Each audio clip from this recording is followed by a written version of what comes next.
Bien. Bueno, hoy vamos a tener una serie, empezamos una serie de charlas relativamente tranquilas, viste, sin mucho mecanismo matemático, pero tratando temas que son importantes, incluso en la era de la computación clásica actual, ¿no? Con poco impacto de la criptografía postcuántica, como pueden ser los protocolos de secretos compartidos en general. Vamos a ver el protocolo de Shamir, que es un clásico. Después vamos a hablar un poco del protocolo Zero Knowledge Proof y vamos a hablar de Secure Multi-Party Computing, que es tal vez un área que ustedes no han tenido contacto todavía con esto. Es un área muy activa de la criptografía hoy día, ¿no? Es decir, no se está tanto en el desarrollo de protocolos, salvo en la parte postcuántica, ¿no? Hay una intervención masiva de criptógrafos de todo el mundo trabajando sobre eso. Pero estas áreas que están un poco laterales también tienen bastante impulso y ustedes van a ver de que resuelven ciertos problemas que realmente son difíciles de resolver de otra manera, en lo que hace a Secure Multiparty Computing. Después vamos a hablar también de Oblivious Transfer, que es un mecanismo general, ¿no? Vamos a decir así que es una especie de Diffie-Hellman aplicado al Secure Multiparty Computing. Y también con ciertos toques de Zero Knowledge, ¿no? Este es un tema bastante interesante, entonces quiero charlar con ustedes esto porque sé que les va a ser de utilidad. Bueno, entonces vamos a comenzar. Y primero, bueno, esto es una generalización muy simple del RCA, lógicamente que a alguien se le puede haber ocurrido, bueno, si nosotros podemos generar un módulo n multiplicando dos primos, ¿por qué no lo hacemos con varios primos, no? Esa es la idea. Bueno, esto si tenemos un conjunto de T entidades, ¿no? Acá la T minúscula, se organizan distintos esquemas de secretos distribuidos y o compartidos. También es una especie de multi-party computing, pero donde se forman naturalmente coaliciones, donde uno puede formar coaliciones entre entidades de forma bastante elegante.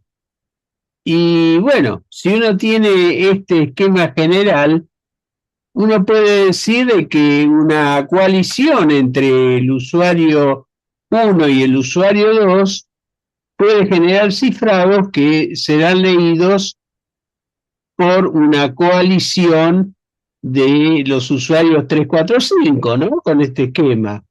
Eso es natural, ¿no es cierto? Siempre que el producto de los exponentes de transformación sean todos coprimos con phi, con el phi de n, esto se arma perfectamente. Incluso eh, esto tiene la ventaja de que se pueden armar firmas digitales también, firmas digitales en escalera, ¿no es cierto? Cuando hay varias personas que tienen que firmar, uno puede armar un esquema de este tipo que es bastante fácil de imaginárselo.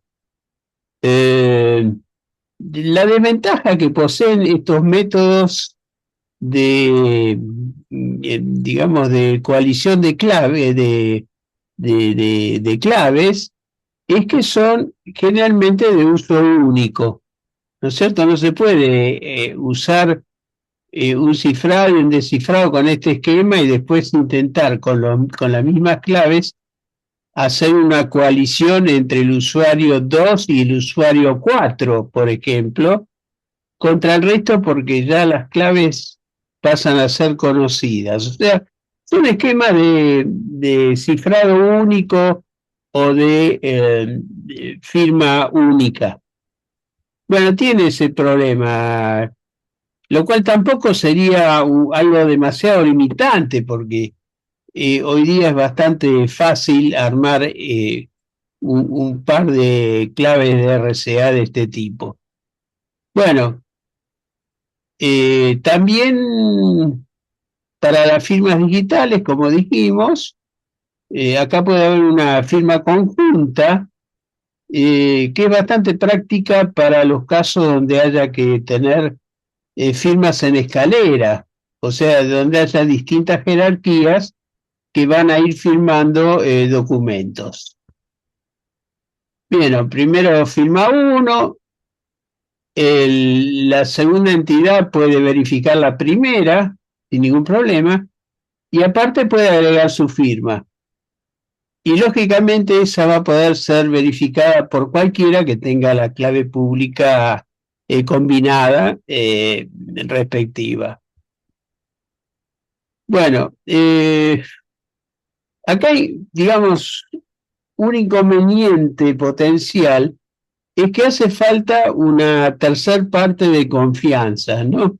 Lo que en inglés se simboliza como third trusted party, tercer parte de confianza, que es una especie de entidad como una autoridad certificante o algo parecido, una autoridad de registro que goce de la confianza de todos los miembros de la comunidad.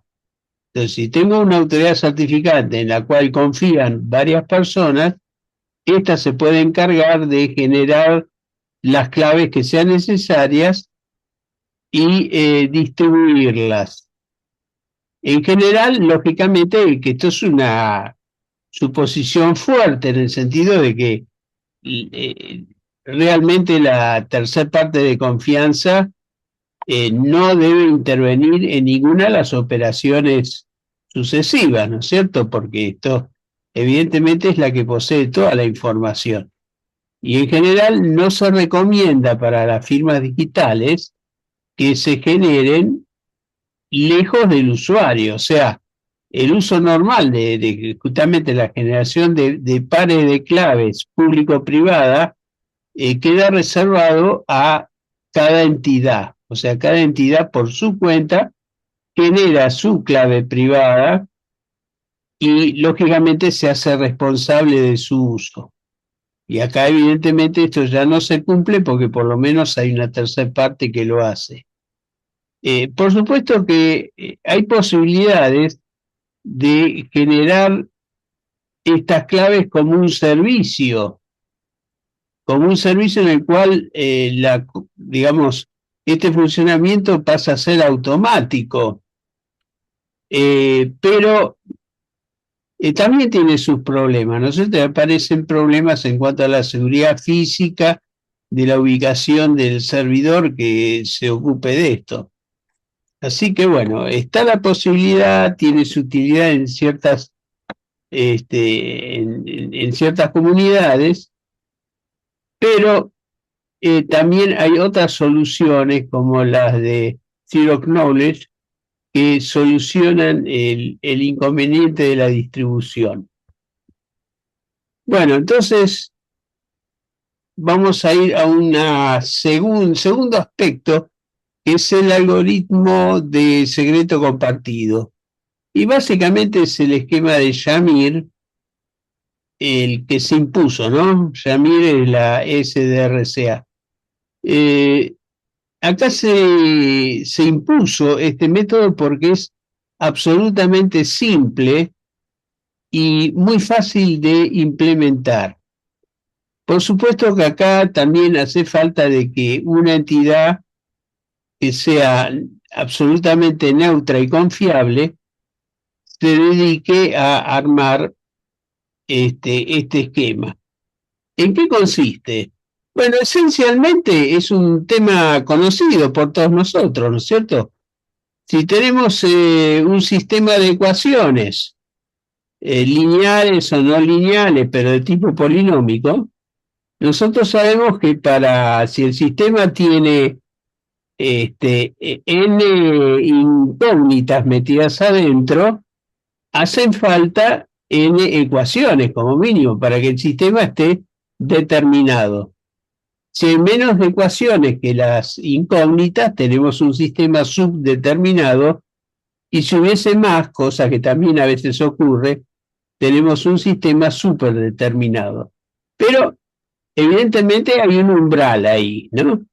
Bien, entonces, ¿qué es lo que hace, digamos, una tercera parte de confianza, una TTP, actuando acá? Supongamos que eh, tenemos una serie de entidades y supongamos tres en este caso, y repartimos tres así conocidas como sombras de reconstrucción del secreto. El secreto sería acá el término independiente del polinomio, ¿no?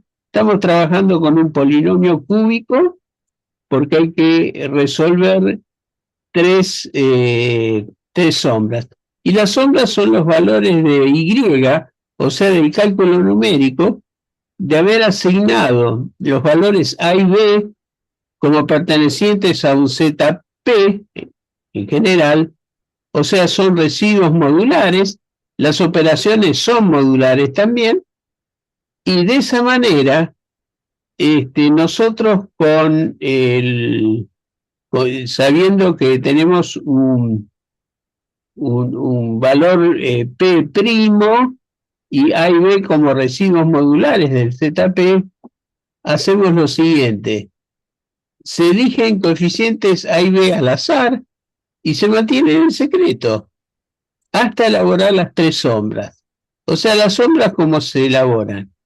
Tenemos una ecuación, vamos a verlo otra vez en la placa anterior, que es el polinomio que ven acá abajo. Ax cuadrado más bx más m, este es un polinomio cuadrático, no cúbico. Creo que antes dije cúbico, pero bueno, me confundí. No, el polinomio es cuadrático y este es el que va a generar las tres sombras. O sea, dado un A y dado un B y el M, que es el secreto a proteger, nosotros distribuimos los valores de Y, o sea, el resultado de aplicar esta ecuación cuadrática con valores A y B que en principio son aleatorios. Entonces, evaluando ese polinomio en tantos puntos como sea el cuadrático en este caso, generamos tres incógnitas. Bueno, hacen falta tres sombras o valores de P para resolverlas y recuperar el secreto M. Con dos valores no se puede y con más de tres sería redundante, ¿no? Es el tema de la subdeterminación y la sobredeterminación. Lo interesante es que se pueden combinar tres personas si cada una recibe una sombra, o sea, un valor de, eh, un valor de Y correspondiente al cálculo de ese cuadrático, y los valores, los coeficientes A y B, que conoce lógicamente solamente la tercera parte de confianza, y de esa manera se reconstituye a través de un sistema lineal o usando lo que se conoce como un polinomio de interpolación de Lagrange. El polinomio de integración de Lagrange es un polinomio que no tengo, creo que no tengo la fórmula acá, pero está prácticamente en cualquier libro de, de análisis 1 lo pueden encontrar. Es un polinomio que si ustedes le dan esas tres soluciones, le calcula el valor secreto, o sea, permite calcular directamente con unas operaciones polinómicas muy simples, recuperar el valor del secreto. Quiere decir que si el sistema está armado como para que se puedan coalicionar O sea que puede haber una coalición de tres personas que se pongan de acuerdo en esa comunidad para recuperar un secreto. Bien, el secreto, por supuesto, lo define la persona que arma el sistema, ¿no? O sea, sería la TTP en este caso. Bien, ahora el esquema umbral aparece cuando uno reparte más sombras que las necesarias para resolver el sistema. Entonces, si tenemos un esquema umbral MN, se tienen que unir forzosamente tres participantes con estos valores indicados eh, para poder revelar el M. Y esto es tan seguro como que tiene el secreto perfecto, o sea que acá por más poder computacional que tengamos, si tenemos menos ecuaciones que las incógnitas, que serían justamente los factores A y B que son secretos y el propio secreto M, entonces no lo van a poder resolver. Eso es interesante, pues es un sistema que apela a un problema que podríamos llamar un problema NP completo, que es el problema de resolver la incógnita en ausencia de ecuaciones suficientes. Bien. Te hago una pregunta, pero no podría ser por fuerza bruta, no, no tiene forma tampoco. No, no, no, no. Suponete que yo tengo ese sistema de ecuaciones, es el cuadrático, ¿no? El que vimos de entrada. Esa ecuación que está Sí, ahí abajo. sí, Y- acá. Elijo A y B al azar. Y M es otro número que es digamos, un dato secreto que vamos a compartir en la comunidad. Pero ¿quién es capaz de verlo? Una coalición, o sea, se tienen que unir tres entidades dentro de ese grupo. El grupo puede estar formado por 10 personas. Bueno, pero de esas 10 personas se tienen que unir tres con sus valores de Y correspondientes para resolver ese sistema lineal. Si quieren, ustedes lo plantean esto en forma matricial, ¿no es cierto? Porque acá no interesan los valores de x al cuadrado o el término independiente. No, acá simplemente ustedes lo resuelven en el sistema lineal por inversión matricial, por ejemplo, o usando el polinomio de interpolación de Lagrange, que lo hace en un solo paso. Pero evidentemente, si yo tengo solamente un Y1, que es el resultado de la aplicación de esto para dos valores aleatorios A y B, y un Y2 aplicado a otros valores A y B, desconocidos por supuesto, esas dos personas tienen solamente dos ecuaciones disponibles para encontrar esos tres valores desconocidos, ¿no? Y eso evidentemente es un problema matemáticamente irresoluble. O sea, yo le digo NP, pero en realidad es un problema Es infinito. directamente. Sí, Perdón. No, no, eso implica que es un sistema indeterminado, digamos, tiene infinitas soluciones, ¿no?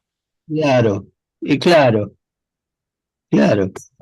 O sea, cuando hablamos de eso es como decir que no tenemos ninguna solución. Claro. Sí, eso, digamos, es un sistema muy bueno. No hablemos de un problema computacional NP completo, no sería la mejor forma de describirlo, sino más bien de un sistema de secreto perfecto, como si fuera el One Time Pad. O sea que por más poder computacional que tengamos, va a ser imposible resolver los valores exactos, aunque haga ataque de cualquier tipo, de fuerza bruta. Lógicamente que voy a tener infinitas soluciones, que es lo mismo que no tener ninguna, ¿no? Así que esta es la idea del protocolo de Shamir. Ok, gracias. No, por favor.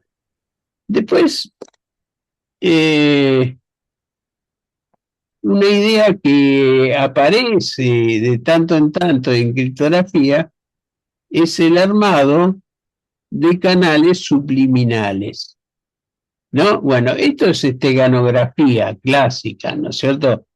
Nosotros sabemos que la esteganografía es más un arte que una ciencia, porque no tiene un método. Y si tiene un método, ese método no es público, con lo cual está fuera del área de conocimiento científico, ¿no es cierto? Por eso lo llamamos más bien artístico que científico. Bueno, pero hay muchos sistemas que como construyen variables adicionales aleatorias, esas variables pueden llegar a ocultar información en sí misma, siempre y cuando el receptor tenga una idea de cuál es el ocultamiento esteganográfico que se hizo adentro de esa variable aleatoria.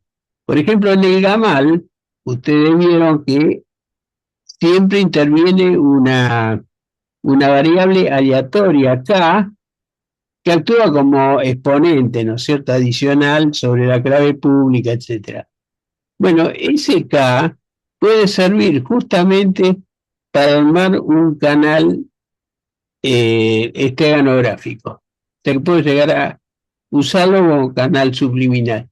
En la práctica, le diría que no tiene mucha aplicación, porque hoy día los protocolos estandarizados son suficientemente fuertes para evitar esa necesidad de crear un canal subliminal. Simplemente mandamos la información por el canal principal, o sea, simplemente por el uso del protocolo de base. Después hay otras cosas raras, pero bueno, que tienen uso especial, como es el ocultamiento parcial o total de información privada a través de ciertos mecanismos, ¿no es cierto? Vamos a hablar justamente de la prueba de conocimiento cero, Zero Knowledge Proof. Nos vamos a meter un poquito en profundidad. El Diffie-Hellman, bueno, tradicional o generalizado, y el Oblivious Transfer, que es casi una especie de Diffie-Hellman, pero que no revela ninguna información acerca de los secretos definidos por las entidades. En Diffie-Hellman sí hay una revelación del secreto porque conocemos que la clave de sesión proviene de un producto de exponentes. Uno es conocido por la entidad que lo usa y el otro es desconocido, pero bueno, la información está ahí. Ahora, ¿será difícil de recuperar? Sí, es difícil de recuperar a menos que se resuelva el problema del logaritmo discreto. Es complicado, pero hay una transferencia de información. Bueno, la idea de la prueba de conocimiento cero es que nosotros podemos usar un secreto sin revelar ninguna información acerca de ese secreto. Y eso es un tema bastante interesante y que se aprovecha hoy día en ciertas pruebas interactivas de autenticación, entre otras cosas. O sea que vamos a hablar de eso. También vamos a hablar del SMPC, Secure Multiparty Computing. Vamos a mencionar casos especiales como los secretos de circuitos booleanos distorsionados o Garbled Boolean Circuits, GBC que también se utilizan justamente para efectuar computaciones en el ámbito del SMPC. Y por último vamos a hablar un poquitito sobre, en una placa, sobre ofuscación de código.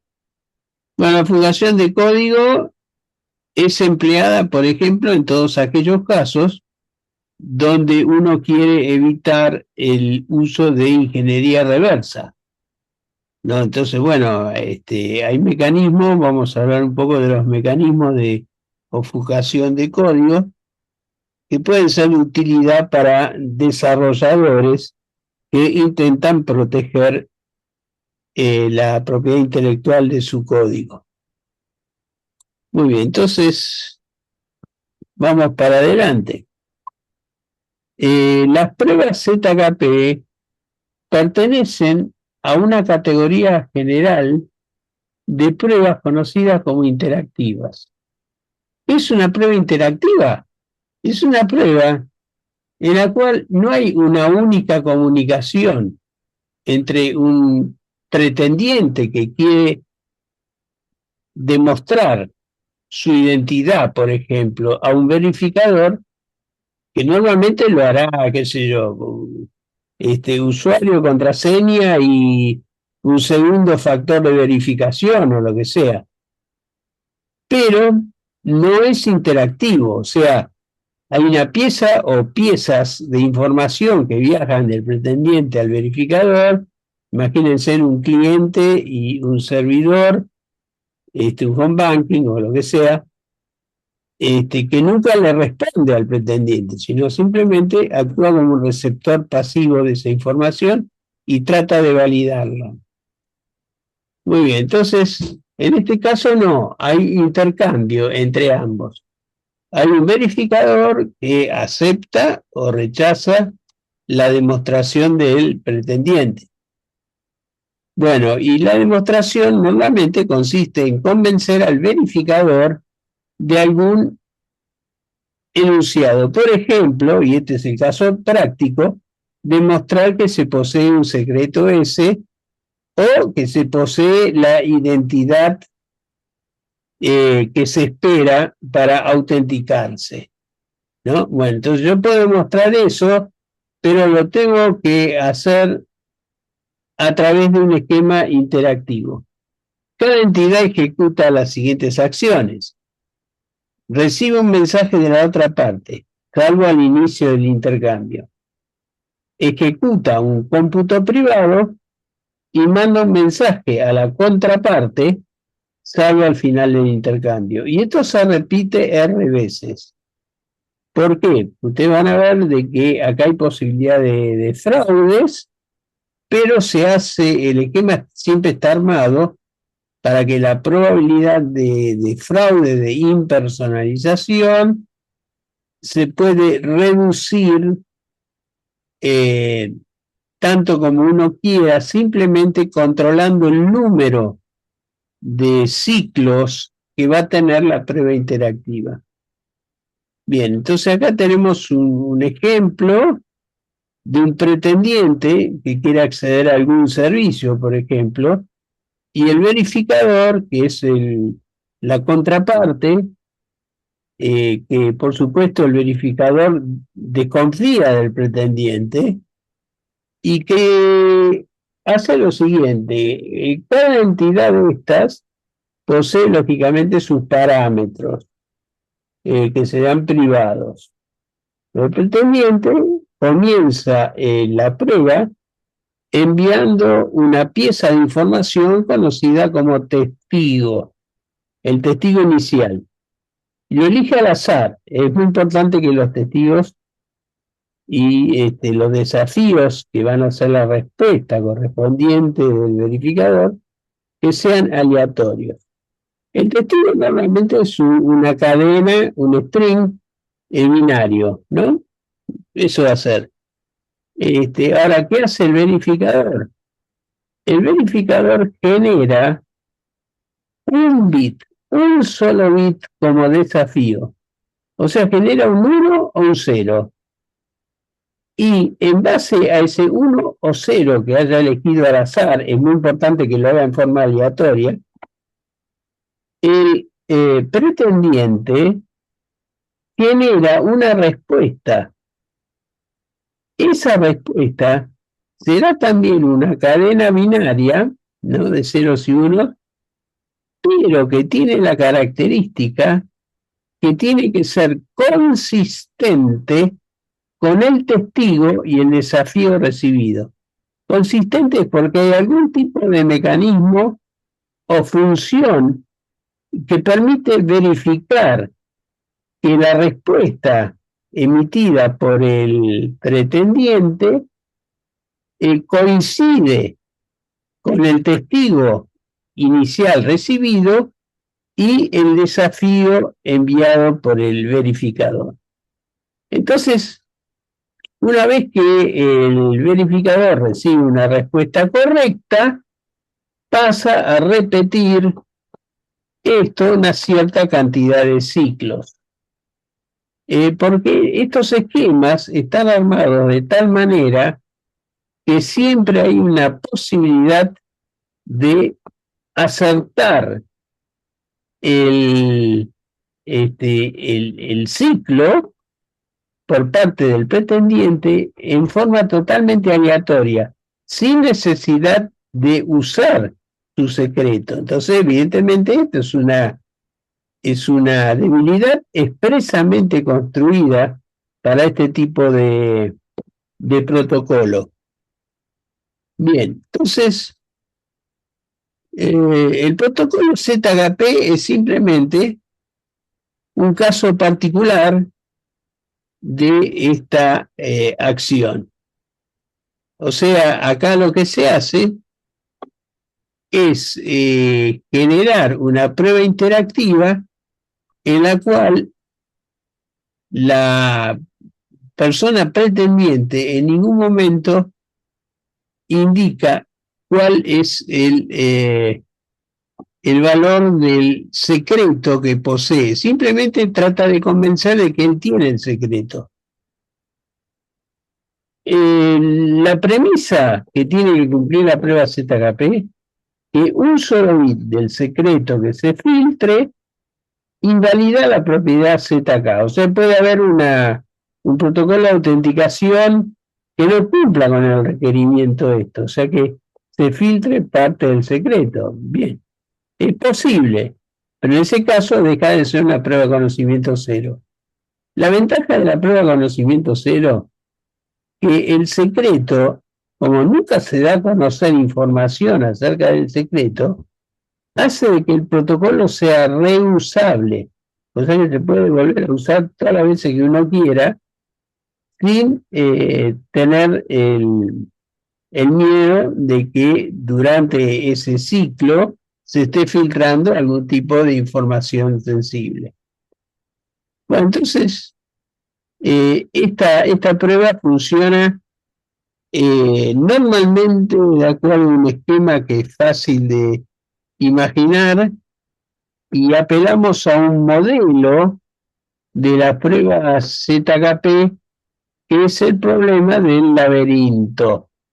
El laberinto es una estructura, imagínense que acá tenemos una construcción vista desde la parte superior, donde tenemos un punto P de entrada, un punto Q, que es un punto de reposo, y dos puntos R y S, que son, están constituidos por una puerta y un candado accesible desde las dos posiciones, o sea, desde R y desde S.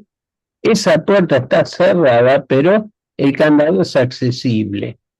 Entonces, en esta prueba ZHP, el pretendiente le puede demostrar al verificador que él posee la llave del candado.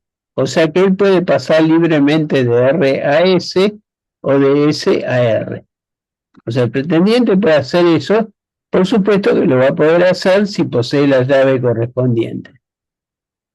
Bueno, ¿cómo funciona el protocolo? Eso lo tenemos en esta siguiente placa. Acá tenemos Alice, que es la pretendiente, y Bob, que toman la siguiente posición. Bob, que es el verificador, se posiciona en P, en el punto P, ahí en la entrada. Y Alice se posiciona en el punto Q, o sea, el punto medio ahí de reposo, y recibe la orden del verificador. Fíjense que la orden es un solo bit, porque necesita solamente mandarle un 1 o un 0, que indican si quiere que ingrese por la izquierda o que ingrese por la derecha. Es un bit de decisión. Y que lógicamente salga del lado opuesto. Que salga del lado opuesto. Por supuesto que Bob se va a enterar si Alice entró por el lado izquierdo o por el lado derecho, como se muestra acá, y si sale efectivamente otra vez al punto Q. La única forma de haberlo hecho es si Alice posee la llave. Sin embargo, hay una posibilidad que es la siguiente. Supongamos que Alice no tiene la llave. Supongamos que Alice no tiene la llave. Y Bob, que se acerca después al punto Q para verificar el cumplimiento, le dice que salga por el lado izquierdo. Que salga por el lado izquierdo. Pero resulta que si Alice ya estuvo en el lado izquierdo, puede volver a salir por el lado correcto sin necesidad de haber usado la llave. Imagínense lo que es esto en una prueba interactiva. Está en la probabilidad de un potencial fraude de autenticación. O sea, si Bob, que no sabe exactamente a dónde se posicionó Alice, si en R o en S, le dice, quiero que aparezcas por el lado R, y Alice está ubicada en el lado R, no hace falta que abra ninguna puerta, simplemente pega la vuelta y sale por el lado ordenado. Y eso transcurre sin necesidad de haber usado el secreto. Ahora, si ella se posicionó del lado S porque tomó esa decisión y Bob le dice que aparezca por el lado R, ahí se la va a ver complicada si es que no tiene la llave correspondiente. Así que así funciona este mecanismo. Por supuesto, como ustedes pueden ver acá, existe una probabilidad de un medio de acertar el desafío interactivo sin contar con el secreto, ¿no? Recordemos cómo funciona esto. Bob se posiciona en P, Alice se posiciona en Q, y Alice toma la decisión de entrar por la derecha o por la izquierda sin que Bob pueda verlo. Una vez que está posicionado en su punto destino, que puede ser RS, Bob le manda el desafío, un bit de desafío, diciendo de que aparezca por el lado derecho, por ejemplo. Si Alice ya está ubicada del lado derecho, puede salir sin necesidad de usar las llaves. Y ahora, si está ubicado del lado opuesto, entonces va a tener que usar la llave para salir. O sea que hay una probabilidad del 50% de acertar en la prueba sin contar con el secreto. Y esto es fundamental para la prueba ZKP. Ahora, ¿cómo hacemos para controlar y tener una cierta seguridad que el convencimiento del verificador no sea erróneo? Bueno, simplemente aumentando el número de ciclos de este experimento. O sea, acá se ve claramente que hay una probabilidad de fraude que es de 1/2 en cada ciclo. Pero si obligamos a que el ciclo se repita R veces, entonces esto sigue la inversa de la potencia de 2 y esto tiende exponencialmente al valor, ¿no es cierto? Imagínense, con 10 ciclos nomás que se hagan, la probabilidad de fraude baja a 1 en 1024 y así sucesivamente. Esto se parece al test de primalidad, básicamente, ¿no? Que uno Sí, repite hasta que... sí, sí, sí, sí. Sí, comparte esa característica de que el error se reduce exponencialmente, tal cual. Mm. Ahora, Eh, Pedro, esto se podría usar para sistemas de votación en un proceso de elecciones, porque uno puede probar que uno es quien es sin decir quién es en realidad, ¿no? sí, sí, aunque esto está más bien adaptado, se adapta mejor a las pruebas de identidad.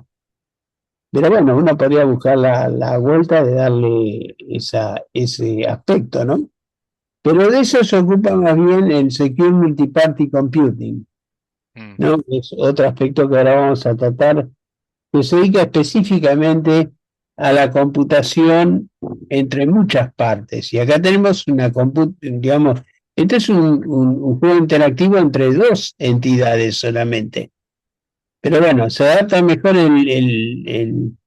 digamos, el ambiente de votación a un cómputo entre muchas partes.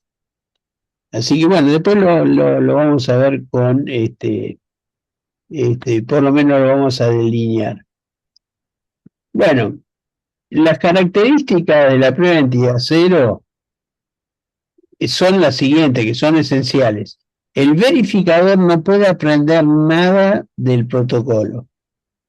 Lógico, porque así si se ejecuta el protocolo tal como lo describí, el verificador nunca va a saber por qué lado entró el pretendiente y por lo tanto cuando elija el camino de aparición en forma aleatoria con un bit, no va a saber si tuvo suerte, digamos, el pretendiente de seguir con la llave en el bolsillo y salir directamente, o si realmente tuvo que sacar la llave para cruzar el portal. Bueno, el pretendiente por su lado no puede engañar consistentemente al verificador. ¿Por qué? Bueno, porque la probabilidad de cometer un fraude disminuye exponencialmente con el número de ciclos, con lo cual no puede engañar consistentemente al verificador, porque tampoco está limitado el verificador a efectuar una cantidad fija de pruebas. Puede fijar el nivel de seguridad, lo fija él haciendo tantos ciclos como crea necesario.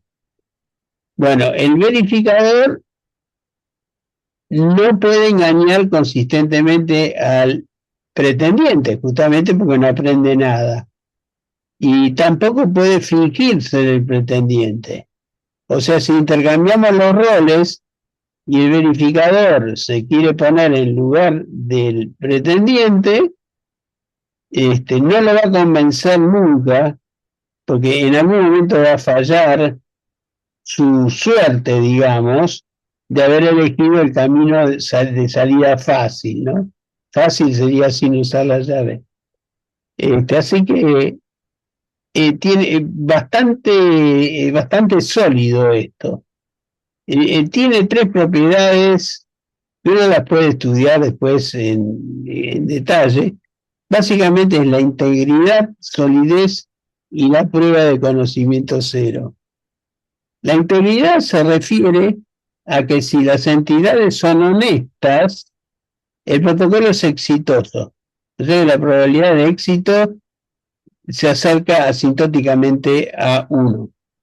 La solidez se refiere a que si el pretendiente fuese deshonesto y el verificador honesto, el protocolo falla aproximadamente en la mitad de los ciclos, ¿no? Entonces esto indica de que el protocolo es sólido en el sentido de que ningún pretendiente deshonesto se va a salir con la suya, va a ser descubierto.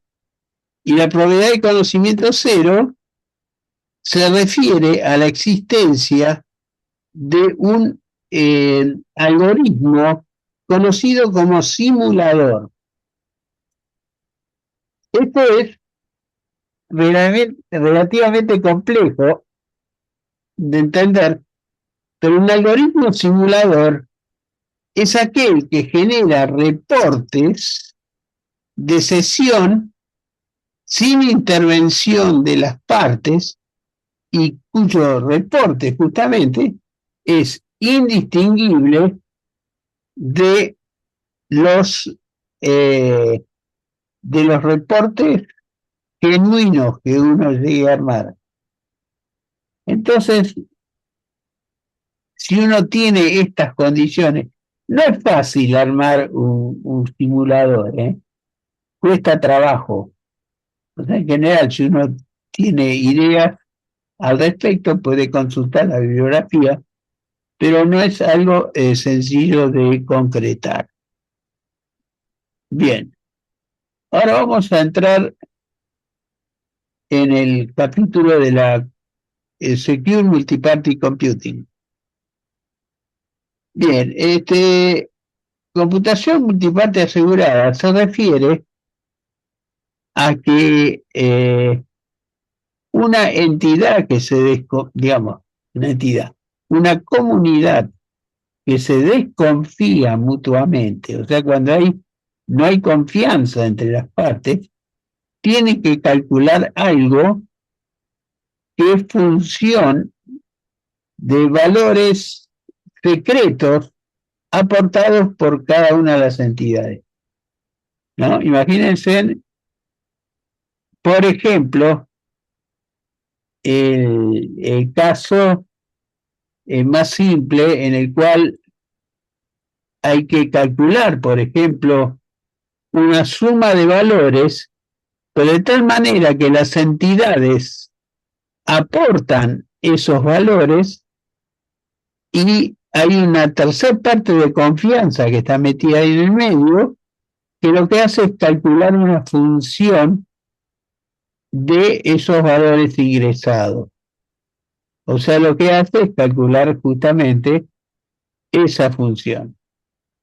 La función, una vez calculada, se distribuye a todas las partes y todas pueden estar seguras de que no se ha filtrado su secreto particular, ¿no? La entidad 1, por ejemplo, tiene un secreto A1 y eso se lo entrega a, digamos, a este mecanismo, llamémoslo TTP, tercera parte de confianza, y lo mismo hacen las entidades 2, 3, 4 y 5. La tercera parte de confianza lo que hace ahora es computar una función que puede ser, por ejemplo, la suma de estos valores y dice, después una vez que calculo esto, dice la suma es tanto, ¿no? Por ejemplo, cada una de las partes imagina un número del 1 al 10. Lo elige al azar y es su secreto. Se lo entrega cada uno le entrega su valor a la tercera parte de confianza y lo que hace la tercera parte de confianza es calcular la suma y termina diciendo, bueno, la suma de los 5 valores ingresados es, por ejemplo, 46. 46. El máximo sería 50, ¿no? Esto va a oscilar entre 0 y 50. La suma es 46. Bien, han logrado calcular en la comunidad un secreto compartido, pero sin revelar cuál es su aporte particular. Esto es, Y esto resuelve una serie de problemas de la criptografía tradicional. A ver, les pido un segundito porque estoy teniendo un problemita. Este, ahí está, tengo un problema, me está sangrando la nariz, tengo que arreglar esto. A ver, Si quiere, tómese su tiempo, no hay problema. no, está bien. Yo agarro un pañuelo, lo pliego, me lo pongo en la nariz y espero. Ok. Sí, hace un tiempo que estoy teniendo esta clase de inconvenientes, no sé, es un problema de presión. Bien, eh, hay muchos modelos resueltos por el SMPC, ¿no? Y es interesante que ustedes lo conozcan porque esta área realmente tiene una búsqueda muy activa en la criptografía actual. Bien, acá tenemos las potenciales aplicaciones. Justamente el voto electrónico que mencionaron es una de las aplicaciones porque la gente vota, pero no se da a conocer su elección particular. Simplemente una función resultante de todos los votos que indica, por ejemplo, quién es el ganador, ¿no?, de la votación. Después hay ciertas cosas como el póker mental, dinero electrónico, o sea, siempre que sea necesario hacer transacciones en forma anónima o pretendidamente anónima, funciona esta clase de protocolo. Bueno, ambientes con participantes deshonestos también ha sido muy estudiado cómo afecta la presencia de, digamos, de participantes deshonestos, que son los maliciosos, ¿cierto? O sea, malicioso directamente cambia los valores de su entrada y cuando termina el protocolo dice, está mal eso porque, este, qué sé yo, qué sé, o se dan cuenta de que ingresó algo imposible como haber hecho, qué sé yo, dos votos diferentes o cosas por el estilo, votos múltiples en el caso del voto electrónico.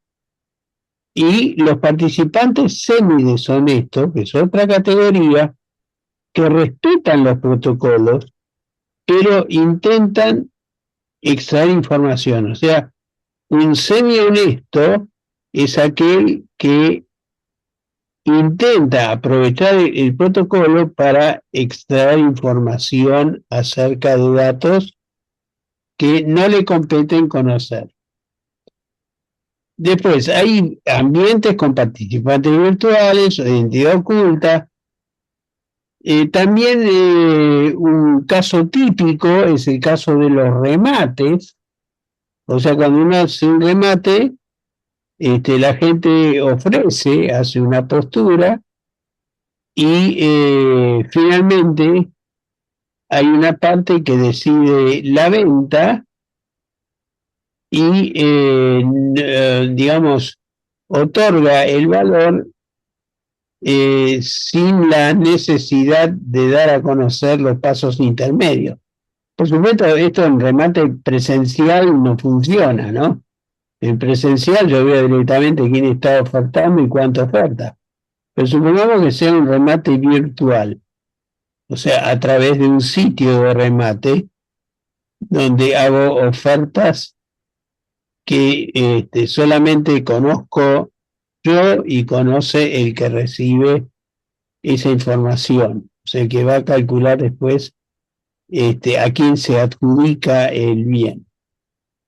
Y acopio de datos privados, bueno, hay muchas aplicaciones que han sido estudiadas y yo diría parcialmente resueltas por criptografía. Porque en general, esta área no conduce siempre a resultados precisos. Bien, por ejemplo, acá tenemos un típico problema. No me voy a meter en la parte numérica, pero acá yo explico en unas placas de cómo funciona la resolución de este problema. El problema es el siguiente: dos millonarios quieren saber quién de ellos tiene más plata, sin revelar cuánto tiene cada uno.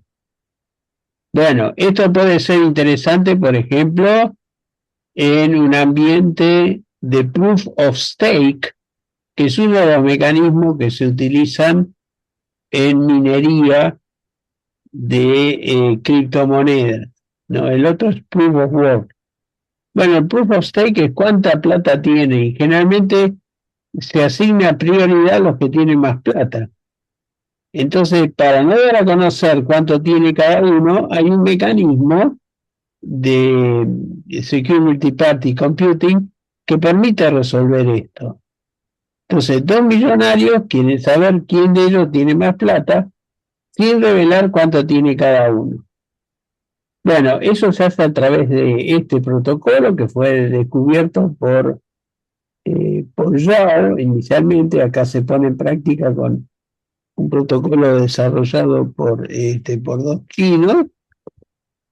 Y acá está la codificación, pero no me voy a meter en esto porque sería inútil. Es como meterse demasiado en profundidad en un protocolo que no lo van a usar en forma inmediata. Simplemente tiene que conocer de que existe algo que lo resuelve. Y esto es lo que hace. Consulta, ¿puede ser? Vale. Igual no parece tan difícil. Puede ser que simplemente pasarlo a binario y ver en qué posición difieren bits más significativos, ¿no?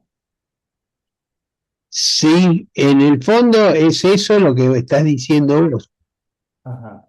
Esto tiene la restricción de que los binarios esos no se dan a conocer, ¿no es cierto? No se dan a conocer porque si no ambos van a saber: yo tengo más que vos y bueno, y lo tengo por esto, y cuánto Claro. tengo. Porque acá, La dificultad está en que no se vean eso. claro, la gracia está en que yo determino quién tiene más, pero no doy a conocer cuánto tiene cada uno. Ese binario revelaría directamente cuánto tiene cada uno.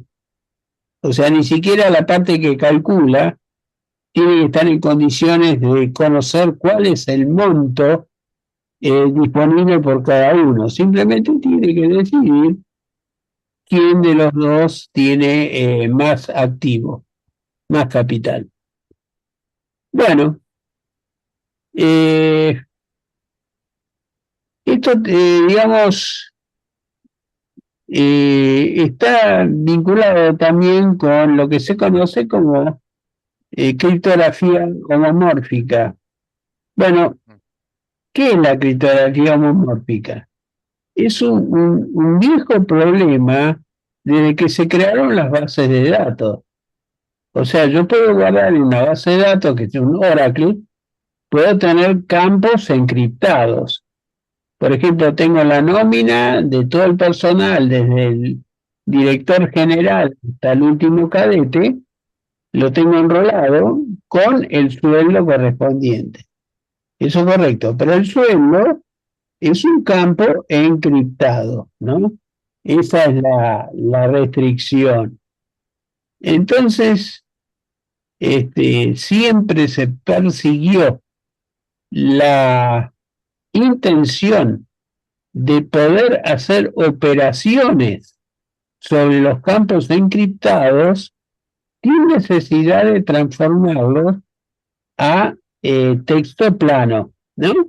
Entonces, yo un campo tengo encriptado la cantidad de $, que gana un ejecutivo, yo uso ese dato encriptado para calcular, por ejemplo, la suma de todos los salarios de la corporación. Entonces, evidentemente, si yo puedo hacer eso sin necesidad de desencriptar, estoy haciendo lo que se conoce como operación homomórfica. Por ejemplo, acá está el ejemplo del gamal, que es típico, porque el gamal tiene multiplicación homomórfica. Las operaciones matemáticas son restrictivas, ¿no es cierto? O sea, yo con el gamal no puedo hacer una suma homomórfica, pero sí puedo hacer multiplicación homomórfica. Porque si yo multiplico dos exponenciales con el mismo módulo, si las multiplico, eso va a ser igual a una sola exponencial cuyo exponente sea el producto de los dos exponentes, ¿no? Que eso es lo que está más o menos en la como última ecuación ahí abajo. Bien, entonces la encripción que puede haber en el gamal de un dato puede ser combinada con una multiplicación de otro dato usando simplemente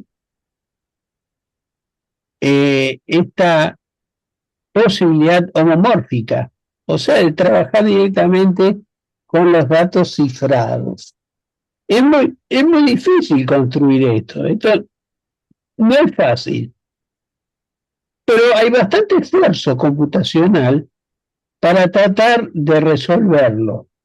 O sea, ustedes de vez en cuando, si siguen las novedades de lo que se está produciendo en criptografía, por ejemplo, revisando periódicamente los sitios de prepublicación, como Archive se escribe como Archive de la Universidad de Cornell, o el sitio ePrint de la International Association of Cryptography Research de la IACR. Bueno, en esos sitios, si ustedes entran ahí, pueden entrar libremente, no hace falta registrarse.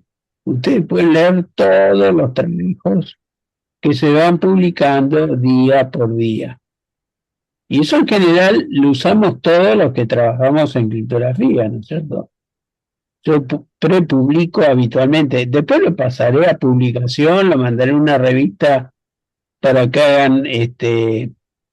hagan una revisión por pares, pero de alguna manera estoy patentando la idea básica del aporte que estoy haciendo en mi trabajo. Entonces, para criptografía es habitual que la gente se meta en Archive y mire en la parte de Computer Security, Cryptography, Computer Security, que tiene, digamos, un capítulo propio y aparecen todos los trabajos vinculados con criptografía de todas las áreas, ¿no?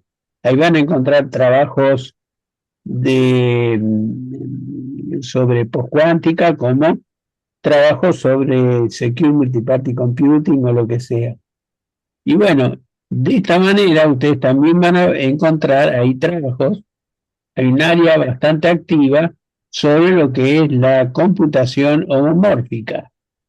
¿Por qué? Porque es un objetivo, vamos a decir, un objetivo sagrado que se impone la criptografía, que es capaz de usar datos cifrados para computar lo que sea necesario sin necesidad del paso previo de la apertura. Lo que siempre impone una brecha de seguridad, ¿no es cierto? Uno está trabajando con los datos puros, y esto evidentemente lo resuelven, o sea, hay una forma de resolver esto, siempre que tengamos un protocolo homomórfico a mano. Bien, vamos a seguir adelante. Acá está el detalle del intercambio del protocolo de encripción homomórfica con el GAMAL. Está acá. Bueno, por supuesto que no nos vamos a meter en este detalle, ¿no? Simplemente decimos de que esto existe. Bien, un segundo problema que es bastante fácil de imaginar y más fácil todavía de resolver es lo que se conoce como problema de los millonarios socialistas. Y es que existe algo así como millonarios socialistas. Pero el problema dice lo siguiente: dos millonarios quieren saber si tienen la misma cantidad de plata, de ahí el término socialista, ¿no? Si tienen la misma cantidad de plata, pero sin revelar cuánta es esa plata. O sea que la respuesta es: ustedes tienen la misma plata. Bueno, listo. Pero no hace falta revelar los valores individuales. Bueno, evidentemente si el protocolo se resuelve de alguna manera, también cada uno toma conocimiento de cuánto tiene el otro. Pero un tercero que esté escuchando el diálogo se queda afuera, ¿no es cierto? No va a ganar ninguna información. Bien. Por ejemplo, supongamos que Alice y Bob, acá hay un modelo discreto, ¿no? Muy simple de seguir. Alice y Bob quieren saber si ganan el mismo salario por hora, el cual puede ser de 10 unidades, 20, 30 o 40. Entonces Bob compra 4 urnas con candado y llave y las rotula con esos valores. O sea, hay una urna 10, urna 20, una 30 y una 40. Como Bob gana, por ejemplo, 20 unidades por hora, se queda con esa llave y descarta irreversiblemente las otras 3. En realidad la descarta para él, pero no para la contraparte. Bob le pasa a Alice las 4 urnas y le pide a Alice que deposite un sí o un no, ¿no es cierto? Un bit en cada una, acorde a lo que gana. Como Alice gana 30 unidades por hora, deposita allí su sí y pone no en las demás. Y le devuelve las urnas a Bob. Bob abre la urna 20 y descubre que Alice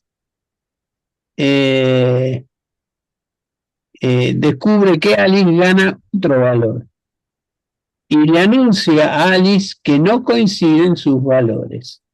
Entonces, ambos saben que no coinciden, pero desconocen el valor real de la ganancia horaria de la contraparte. Y ninguna parte puede llegar a engañar consistentemente al contrario.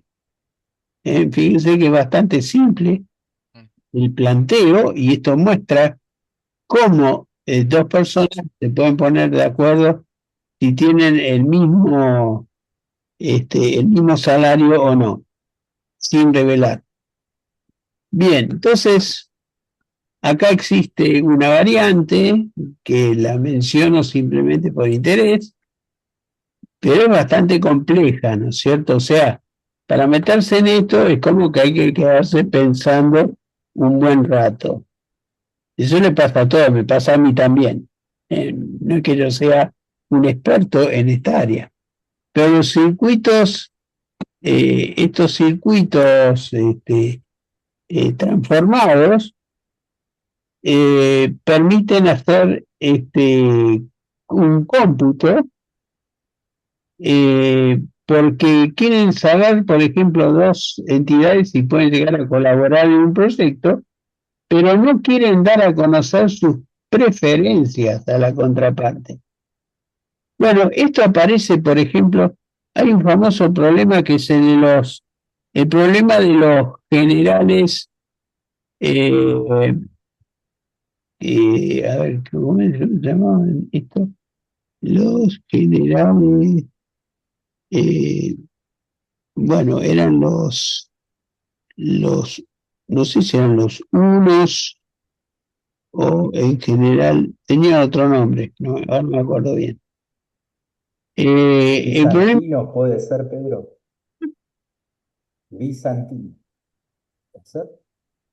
perdón, me lo repetí bien claro, pero no entendí bien. Bizantinos. Ah, sí, sí, sí, sí. El problema de los generales bizantinos, muy bien la acotación, muy bien, que consiste en lo siguiente. Hay un grupo de generales que intentan, se supone que son los bárbaros, que intentan capturar de Constantinopla, por ejemplo. Cada uno tiene su deseo de atacar o no atacar. Pero el problema es que si atacan y fallan, a los generales que decidieron el ataque, los pasan a degüello. Está claro. O sea, el responsable de haber atacado y de haber fallado. Entonces, ¿cómo hacen para decidir eh, de dar su opinión, pero no quedar pegados con esa opinión? Y si la mayoría opina que hay que atacar, entonces se ataca. Ahora, si no hay mayoría, no atacan, evidentemente. Entonces, bueno, cada uno manda su opinión, ataque o no ataque, siempre es un problema booleano, ¿no es cierto? Unos o ceros. Y el cómputo de la resolución de ese Secure Multiparty Computing termina decidiendo ataquemos. Pero se van todos alegres al ataque sin arriesgar su cabeza. Está claro, porque nadie va a saber qué es lo que votó el vecino y cada uno sabe lo que votó él, pero no lo que votaron los vecinos. Lo que sí saben que la mayoría decidió atacar. Entonces atacan todos, pero no hay responsables ante la derrota. Esto es como, como una elección presidencial, digamos, básicamente, o cualquier tipo de elección. Sí, lo único que no le corta la cabeza a los que pierden. Sí, no, exacto, pero bueno, lo importante es que nadie sepa que, o sea, se supone que lo importante es que nadie sepa quién uno votó, digamos, ¿no? Y es lo mismo, ¿no? Claro, sí, muy parecido. En realidad, el mismo problema se presenta en varios escenarios, ¿no? Claro, Que mencionás vos es efectivamente uno de los. el voto Es, electrónico. Mm. exacto, voto electrónico donde aparece este tipo de dilema. O sea, voto electrónico, creo que uno de los chicos, Ale creo que había sido, no sé si está conectado hoy, Alejandro, había hecho un estudio, había hecho un trabajo práctico ¿era? Ah, Para criptografía era, ¿no? Me parece. Sobre voto electrónico, justamente. sí, yo he visto. Sí, eh, nosotros, yo y Alejandro. Eso. Este ah, fue. muy bien, muy bien. Entonces ya tenés una idea de lo que estamos hablando. Y en general no es simple resolver esa clase de problemas. Eso es lo interesante, ¿no? Que son soluciones bastante curiosas. Bien, acá, este, acá se muestra un mecanismo a través de la generación de strings, en particular, cómo se puede resolver este problema de la votación. Bueno, desde ya no estábamos lejos de la solución del problema del voto electrónico, ¿no? Que es un problema típico del Secure Multiparty Computing. O sea, un problema que tiene resolución criptográfica, donde hay que calcular una función de un conjunto de valores secretos sin revelarlos. Bueno, entonces, obviamente, en el voto electrónico no deben intervenir tercer parte de confianza, porque la tercera parte de confianza puede ser comprada, vamos a decir así. No hay seguridad de que sea realmente prescindente. El padrón de votantes debe estar predefinido, la identidad de cada votante tiene que estar unívocamente verificada. O sea, tenemos que tener un método para saber si alguien votó o no votó. Nadie puede alterar votos de terceros ni quebrar el protocolo de votación, aún en ambientes no supervisados. Y desde ya que acá va a haber actores deshonestos y semi-honestos, ¿no? Con la definición que hemos dado previamente. Cada voto debe ser anónimo y secreto. Solo se publican las funciones derivadas, sumas, regla de mayoría, etc. Cada votante debe poder controlar a posteriori que su voto ha sido correctamente computado. O sea que uno tiene que quedarse tranquilo de que lo que votó de alguna manera se tuvo en cuenta. El sistema debe detectar y alertar a la comunidad si se detectan votantes o entidades que, bueno, que intenten quebrar la confidencialidad o alterar el protocolo. Y los resultados deben obtenerse en tiempo razonable, aún en presencia de votantes deshonestos. ¿Qué sería un Bien, votante deshonesto, Pedro? ¿cómo? ¿Qué sería un votante deshonesto? Mira, un votante es deshonesto si intenta quebrar el protocolo a su favor, pero en forma maliciosa, no es por curiosidad, lo intenta quebrar en forma maliciosa. O sea, puede intentar de que el voto salga favorable a determinado actor, ¿no? Pero sin que, digamos, sin que se enteren los demás de que hubo esa alteración. Eso es deshonesto y eso sería semi-honesto el rótulo que le pone el Secure Multiparty Computing, el rótulo de semi-honesto a los que intentan ganar información del protocolo, digamos, por escalamiento de, como si de privilegio, ¿no? El típico problema del escalamiento de privilegio. Eso sería un semi-honesto porque no intenta quebrar el cómputo, lo que intenta hacer es ganar información interna acerca de lo que pasó ahí. O sea, volver transparente votos que él quiera definir, por ejemplo, ¿no? Hacer como un espionaje interno sin necesidad de quebrar el protocolo. Eso es un semi-honesto. Y deshonesto es directamente que hace esa acción pero en forma maliciosa. Bien, ahora vamos al último capítulo, que es el de Oblivious Transfer. En la traducción de Oblivious sería justamente inconsciente o subconsciente, o sea, hacer una transferencia de información en forma inconsciente. O sea, que uno está transfiriendo información, pero no sabe exactamente qué información llegó a transferir. Ese es el objetivo. Y curiosamente, esta clase de protocolos son necesarios prácticamente para cada una de los objetivos del Secure Multiparty Computing, ¿no? Por eso han sido bastante estudiados y bueno, son relativamente fáciles de entender. Por ejemplo, Alice dispone de dos strings, S0 y S1, que pueden ser muy parecidos, pero diferentes. Bob elige un entero aleatorio, o sea, aleatorio o no, en realidad, porque lo puede elegir a propósito con un determinado valor. Pero en principio lo elige en forma aleatoria porque no conoce exactamente en qué consiste y comunica ese valor. Y Alice le remite el S correspondiente a Bob.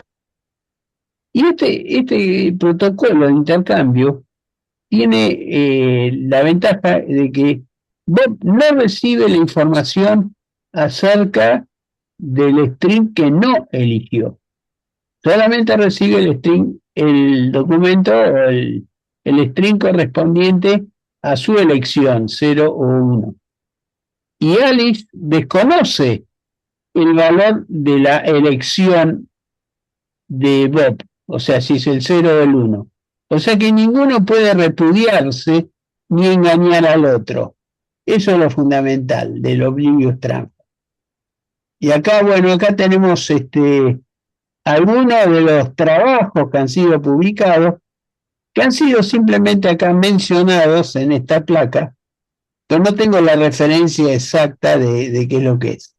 Sí tengo el sitio donde saqué esta información, que está ahí abajo. Bien, acá está descrito cómo funciona. Tenemos Alice a la izquierda, generando sus strings M0 y M1. Bob, a su criterio, define un bit, ¿no? Como en todas las pruebas interactivas, elige un bit, 0 o 1. Y recibe en respuesta del mecanismo que está en el centro, que puede ser una TTP o no, puede ser un sistema automático, recibe el mensaje M sub B correspondiente, puede ser el M0 o el M1, según el bit que haya definido. Bueno, en este mecanismo de Oblivious Transfer, el emisor no gana información acerca de cuál es el valor de B elegido por, por la contraparte. Y el receptor no gana ninguna información acerca del mensaje complementario. O sea, si eligió B igual 1, recibe B sub 1, pero nunca se va a enterar de qué contenía el mensaje sub 0. O sea, que los dos están en la situación de que Alice le ha transferido información a Bob, pero en esencia no sabe cuál es la información que recibe Bob, y el receptor no toma conocimiento de cuál hubiese sido la respuesta si hubiese elegido el bit opuesto. Bueno, acá está la forma de implementación de un Diffie-Hellman por medio de un Oblivious Transfer, ¿no? Acá, digamos, el gráfico es un poquito complejo de explicar. En la placa siguiente se ve tal vez un poco mejor porque está detallado de qué es lo que ocurre. Alice elige dos mensajes, M0 y M1, y le transmiten, como en todo Diffie-Hellman, con un generador y un número primo, porque todas las operaciones son modulares, ¿no es cierto? Operación modular, módulo P, generador elevado a la X minúscula, que es el secreto de Alice. Y eso se lo manda a Bob. Y Bob, como siempre, genera un desafío 0-1, y en el caso de haber elegido el 0, al azar o no, no es indiferente, genera un Y mayúscula en base a su propio secreto, del típico de Diffie-Hellman, o sea, el generador elevado a su exponente privado. Ahora, si el bit fuese 1, o sea, con un bit opuesto, multiplica, ojo acá con la conmutatividad, ¿no? Acá todo es importante. Imagínense que son todas operaciones vectoriales. Acá las cosas no son conmutativas. Premultiplica eso que calculó con el bit 0 con el componente X recibido por parte de Alice. Y ese Y, un solo Y, por supuesto, de los dos, es el que le hace llegar a Alice. Ahora, Alice recibe, no solo recibe ese valor, sino que también toma conocimiento del bit elegido por el receptor, por parte de Bob. Y acá genera dos respuestas. No, como toda prueba interactiva, tiene un mensaje, desafío, respuesta. La respuesta es simplemente un cifrado con cualquier método aceptado por las partes de cifrado sub cero, del K sub cero y el mensaje, o sea, sería la clave y el mensaje, y en el caso 1, que tiene la clave diferente, le manda el cifrado del K sub 1, que lo calcula como se muestra ahí a la izquierda. Y en base a esto, Bob, que utiliza su B correspondiente para desencriptar, ¿no es cierto? Ya sabe cómo desencriptar con la clave que definió C sub 0 o C sub 1, pero nunca va a poder acceder a ambos. O sea, no va a poder descifrar ambos. Siempre solamente la clave correspondiente a su bit previamente definido.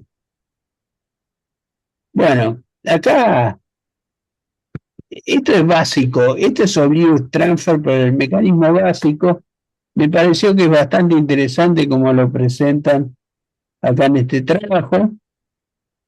Y acá hay otra versión del Oblivious Transfer, que es algo así como un sorteo de cara o seca por vía remota.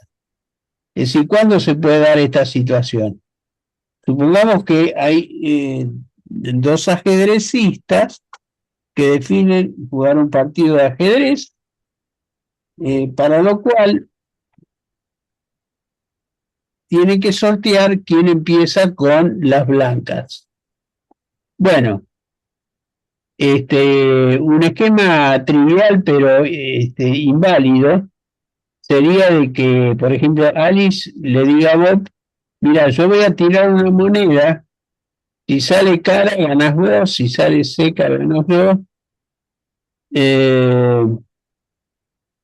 Y Bob le dice: bueno, sí, me gusta eso, pero déjame que yo elija si quiero cara o seca, ¿no? Las dos partes de la moneda.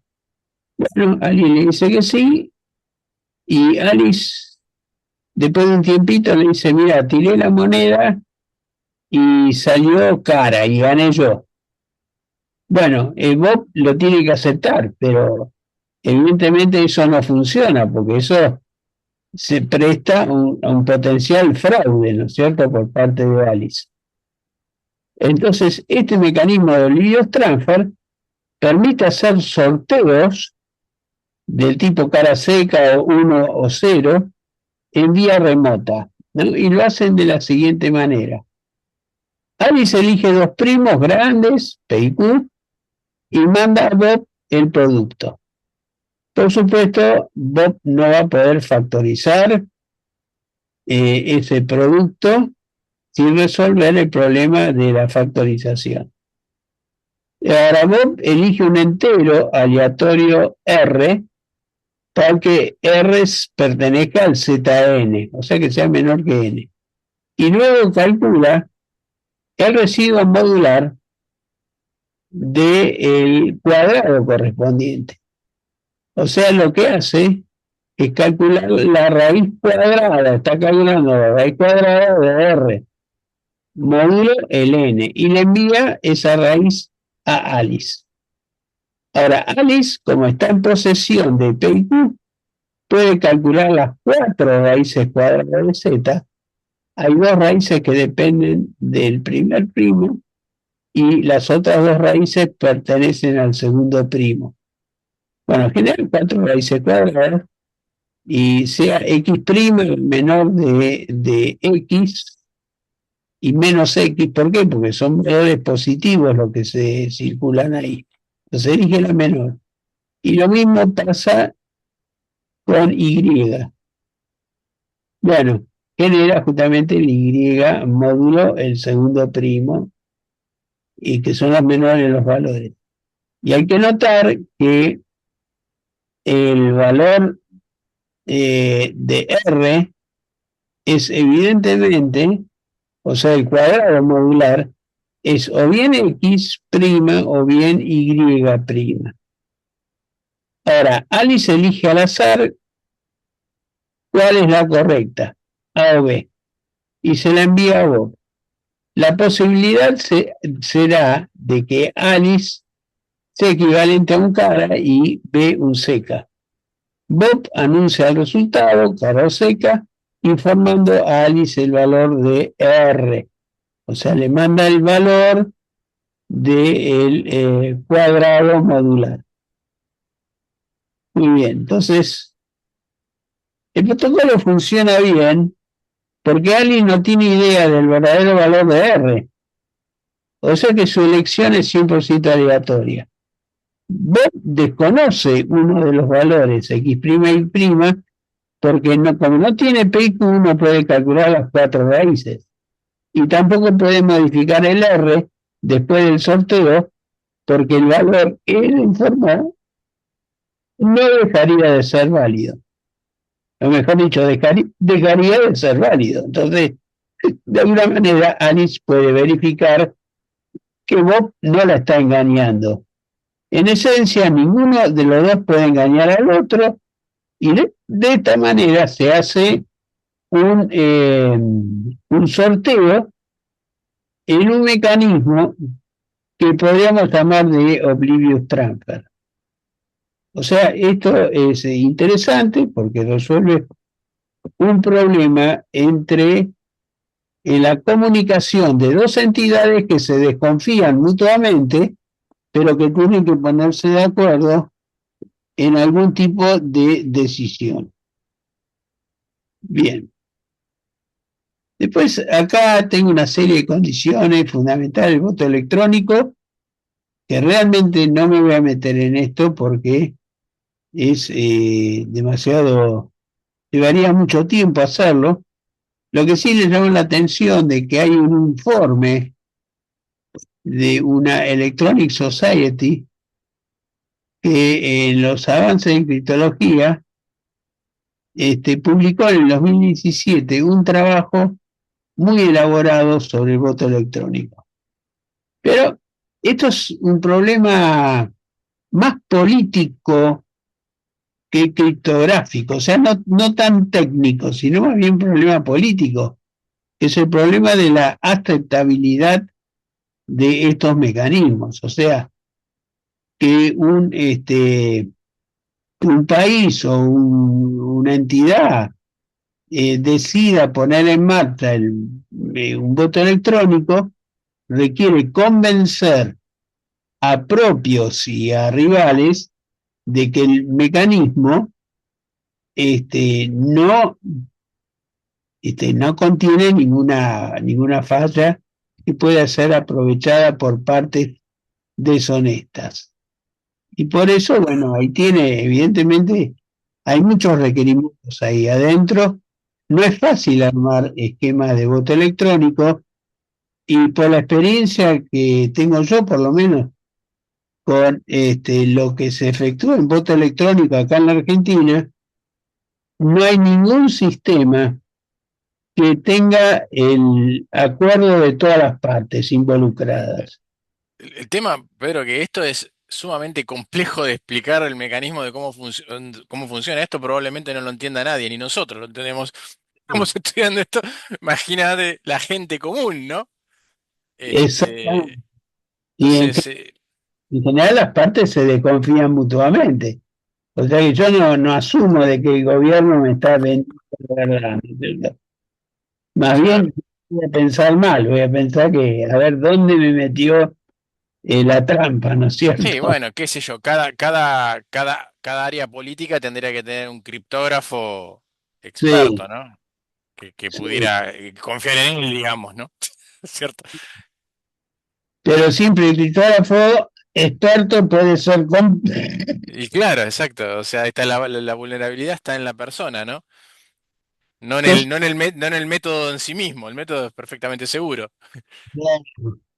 Por eso esto es muy relativo, es muy difícil meter una tercera parte de confianza acá en el medio, porque va a haber gente que desconfíe, hay gente que confía, gente que desconfía, dependiendo del origen que tenga, y uno nunca tiene la garantía de que la opinión que emita sobre la legitimidad del método no sea comprada, ¿cierto? Claro. Pues es muy, muy difícil. Es un tema que digo que es más político que técnico. Es un problema de asegurar confianza en algo que es Secure Multiparty Computing, pero para el que creo yo no existe hoy día un mecanismo suficientemente transparente como para que nadie pueda decir en este sistema no hay posibilidad de trampa.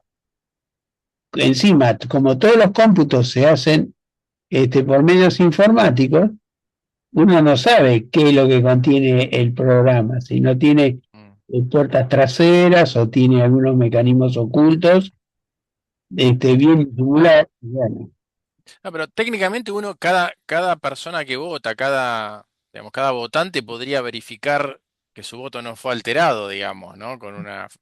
Podría eso, hacerlo. eso sí, pero eso nunca va a cubrir la desconfianza de que en el cómputo total Mm, efectuó una operación honesta. mm. No, es otro tema. Sí, el cómputo de quién es el ganador y ese tipo de cosas.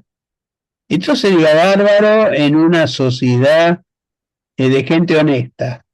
O sea, esto debe funcionar bien en Escandinavia. Pero, Pedro, con el sistema mórfico que contaste vos antes, ¿no? Uno no podría verificar, bueno, pasa, probablemente sería demasiado complejo para que uno computacionalmente lo haga en su computadora, ¿no? Pero digo, vos podrías saber el resultado en tu máquina, sin saber qué votó cada uno. Sí, Y se lo podés calcula hacer vos en tu casa, yo en mi casa, Rodrigo en su casa, Javid en su casa y así sucesivamente. Se podría hacer. se podría hacer, sí, tenés razón, pero aquí, acá hay una cuestión de escala, ¿no es cierto? Claro. Considera que es en un país que tiene 40 millones de votos, Mm. lo que sería armar esa base de datos. O sea que es algo complejo realmente. Mm. Por ahora yo no conozco una tecnología suficientemente transparente como para que sea fácil de entender por parte de gente sin experiencia particular en informática y que se convenza que el sistema está a prueba de mecanismos ocultos. Mm. No, no, no, no. Aunque No, no, sea no. En este caso ni siquiera es con conocimientos en informática, es con conocimientos en criptografía, además, ¿no? Que es mucho más de nicho todavía. sí, sí, sí, sí. Es Mm. realmente un problema abierto. Para mí es abierto. O sea, hay muchos sistemas, como el trabajo el informe de la Electronic Society, que me parece muy completo y hasta cierto punto entendible por alguien que se meta en el tema, pero de ahí a que llegue al gran público y que convenza realmente a una comunidad, sobre todo una comunidad que es esencialmente desconfiada. Mm. Deben pensar que acá, digamos, la comunidad de votantes es en esencia desconfiada y siempre piensa, acá me están metiendo la gamba, ¿no? Así que bueno, ese es un tema abierto. Así andamos. Mm. Bueno, por último, el temita que voy a comentar nomás, que es la obfuscación de código. Pues interesante, esto le aparece a todos los desarrolladores. En general, ¿qué hace un desarrollador? Genera un programa que tiene un código ejecutable, por supuesto que nunca da a conocer los programas fuentes, hace los compilados, distribuye los compilados. Y lo que intenta hacer que no le hagan una ingeniería reversa sobre el código, que generalmente no se mete con la propia lógica del programa, pero sí es capaz de obviar controles. O sea, si yo me doy cuenta de que hay un cómputo que hace un control y decide dejo pasar al usuario o lo expulso del sistema, bueno, yo puedo tratar de interferir en ese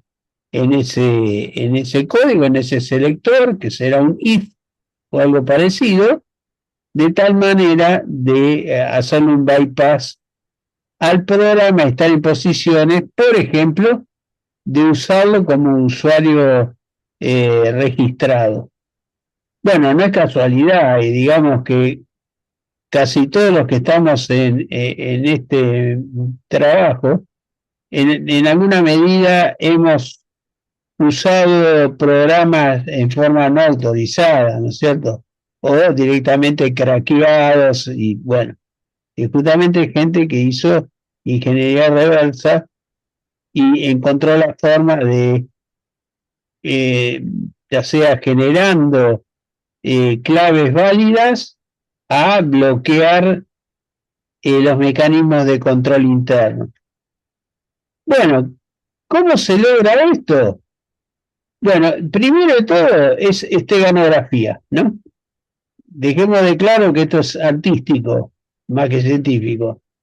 De todo, bueno, hay gente, los craqueadores son artistas, realmente, o conocen mucho, tienen experiencia sobre cómo quebrar programas y se meten especialmente en sistemas pobremente protegidos. Por supuesto, y hay sofisticación tanto por parte de los atacantes como de los que generan su código. Por eso hay mecanismos de control interno a través de criptografía asimétrica, haciendo uso, por ejemplo, de espacios virtuales, o sea, hacer virtualización y meter parte del código en una máquina virtual que sea difícil de interferir, etcétera, ¿no? O sea, mecanismos de ese tipo bastante sofisticados. Controles de integridad de las regiones, digamos, no, regiones invariantes del programa para asegurarse que no hagan una manipulación sobre ese sector, todo protegido con criptografía asimétrica, es decir, con claves público-privadas, y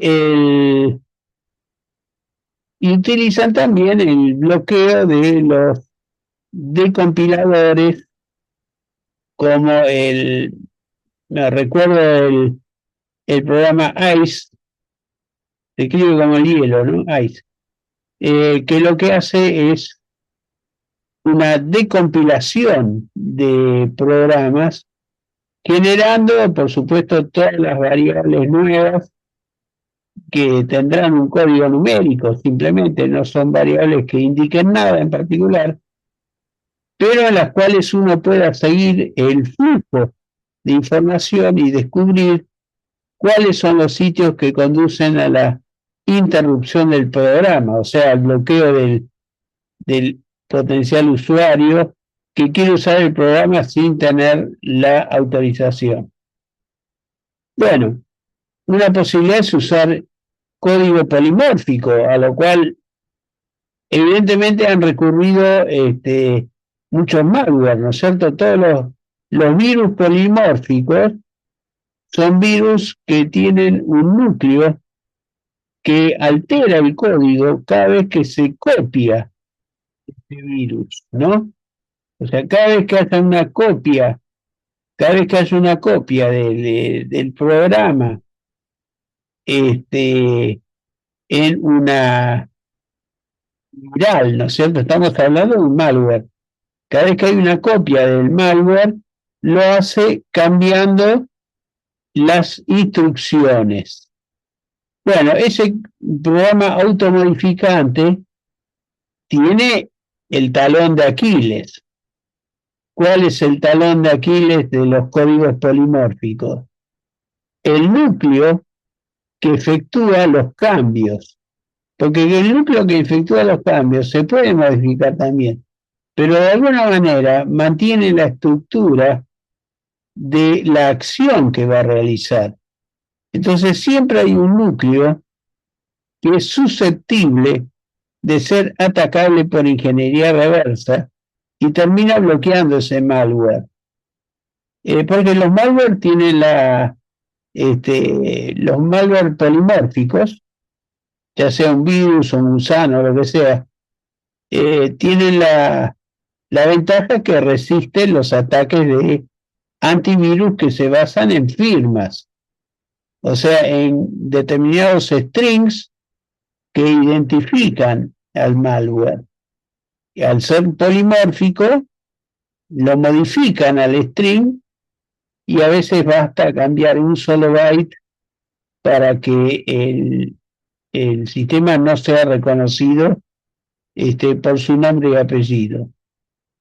Después, una acción que hacen los que protegen programas es generar código virtualizado en tiempo de ejecución. O sea, a medida que se ejecuta, arma una máquina virtual adentro del propio código del software y efectúa ciertas operaciones de control adentro del código virtualizado. Con lo cual es muy difícil, o se le hace muy difícil a los programas de compiladores meterse adentro de espacios de memoria virtual. Bueno, hay varios sistemas de modificación, de ofuscación. Hay uno para Java ahí que está el Togar. Después está el Dotfuscator, para aquellos ambientes que ya no se usan tanto, que son los ambientes .NET. Bueno, estos se han reemplazado, pero bueno, estos tuvieron bastante difusión hace un tiempo atrás. Y después cosas raras como el Mobfuscator. El Mobfuscator encontró una instrucción que hacen las 286, o sea, la tecnología Intel actual, que utiliza operaciones MOV, o sea, de movimiento de una pieza de información de un lado al otro, como si fuera la usan como una máquina universal de Turing. ¿Qué significa máquina universal de Turing? Si yo tengo una máquina universal de Turing, puedo simular cualquier código lógico. Se puede simular, ¿no? Entonces, evidentemente, si tenemos una forma de que aparezca una sola instrucción en el código es prácticamente ilegible, porque imagínense que el que lo está revisando con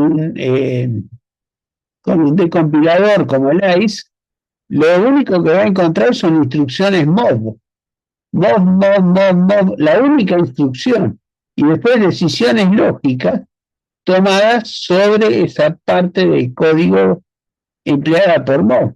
O sea, que se le hace muy difícil al atacante encontrar qué es lo que está haciendo cada una de las partes del programa protegido de esta manera.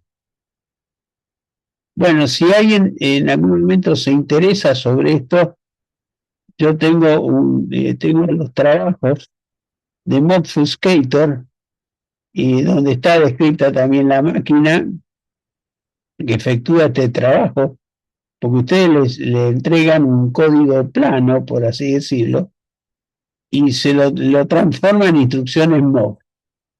Todo, ¿no? Por supuesto que el tamaño crece enormemente, pero se logra una invulnerabilidad potencial usando ofuscación de códigos.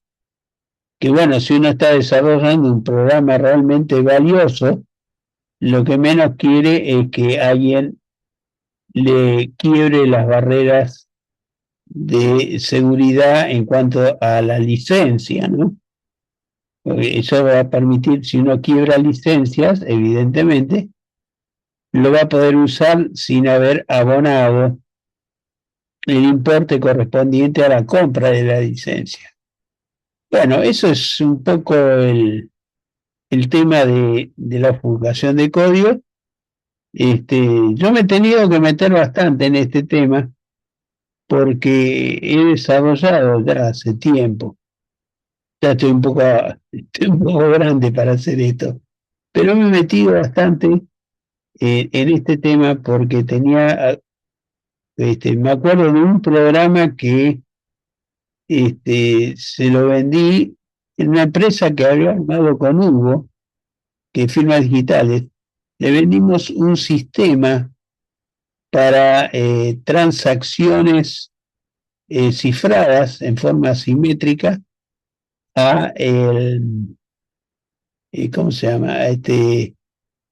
A una red que se encargaba de la distribución de transacciones entre entidades bancarias.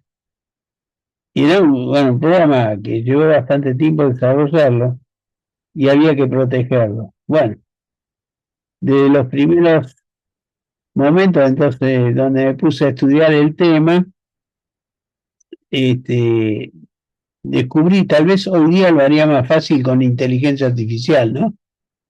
Utilizaría Claude o algo parecido para estudiar las vulnerabilidades que tenga el programa, pero estudiando poco a poco qué es lo que se podía hacer, me fui metiendo con estos códigos polimórficos, por eso me acuerdo bastante de esto. Por el otro lado, le confieso que en mi primera juventud me dediqué a fabricar virus.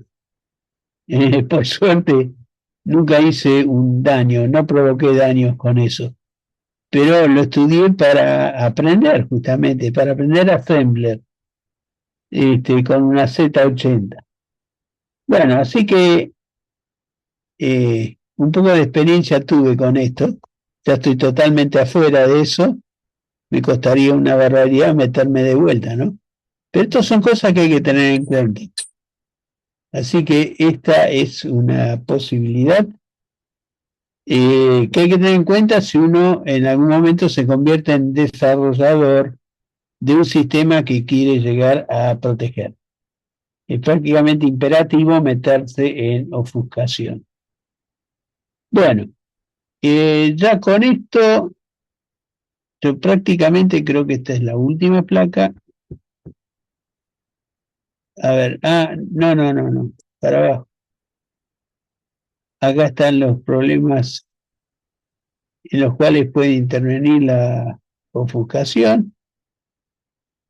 Ocultar el mecanismo, Black Box Cryptography. El programa fuente del objeto deben quedar resistentes a la ingeniería reversa. 3. Bloquear el código objeto frente al trace debug. Seguimiento de pistas en tiempo de ejecución usando debugger. Proteger las claves privadas de los algoritmos criptográficos frente a los ataques criptoanalíticos de canal lateral. Esto ya es una cuestión superior. Bueno, y ahí terminamos con este tema. Voy a cortar ahora. Stop.